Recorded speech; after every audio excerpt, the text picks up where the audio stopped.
ನಮಸ್ತೆ ಎಲ್ಲರಿಗೂ. ನಾನಿವತ್ತು ಒಂದು ರುಚಿಕರವಾದ ತಿಂಡಿಯೊಂದಿಗೆ ಬಂದಿದ್ದೀನಿ. ಏನಪ್ಪ ತಿಂಡಿ ಅಂತ ಯೋಚನೆ ಮಾಡ್ತಾಯಿದ್ದೀರಾ? ನಿಮ್ಮ ಮನೇಲಿ ಚಪಾತಿ ಹಿಟ್ಟು ಉಳಿಯುತ್ತೆ ಅಲ್ವಾ? ಏನು ಮಾಡ್ತೀರಾ ಅದನ್ನ?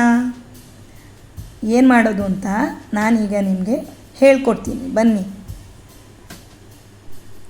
ಉಳಿದಿರೋ ಚಪಾತಿ ಹಿಟ್ಟಿಗೆ ಸ್ವಲ್ಪ ಖಾರದ ಪುಡಿ ಹಾಕಿ,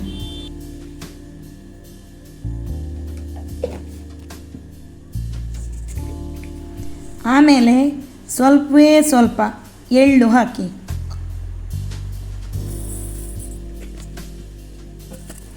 ಆಮೇಲೆ ಹಿಟ್ಟನ್ನು ಚೆನ್ನಾಗಿ ನಾದ್ಕೊಳ್ಳಿ.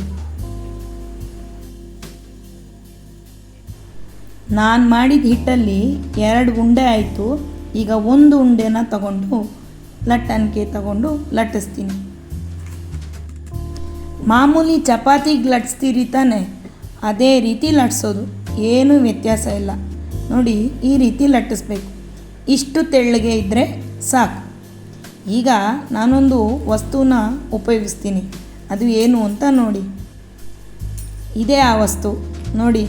ಇದರಲ್ಲಿ ಈ ರೀತಿ ಕಟ್ ಮಾಡ್ಕೋಬೇಕು. ನಿಮ್ಮ ಹತ್ರ ಈ ರೀತಿ ವಸ್ತು ಇಲ್ಲ ಅಂತಂದರೆ ತಲೆ ಕೆಡ್ಸ್ಕೊಬೇಡಿ. ಮನೇಲಿ ಚಾಕು ಇದೆ ತಾನೆ, ಅದರಲ್ಲೇ ಕಟ್ ಮಾಡ್ಕೊಳ್ಳಿ, ಏನೂ ತೊಂದರೆ ಇಲ್ಲ.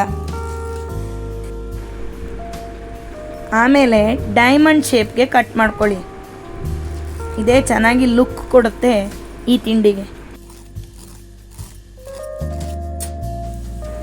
ಆಮೇಲೆ ನೀವು ಕಟ್ ಮಾಡಿರೋದನ್ನು ಬಿಡಿಸಿ ಒಂದೊಂದಾಗಿ ಎಣ್ಣೆಯಲ್ಲಿ ಹಾಕ್ತಾ ಬನ್ನಿ.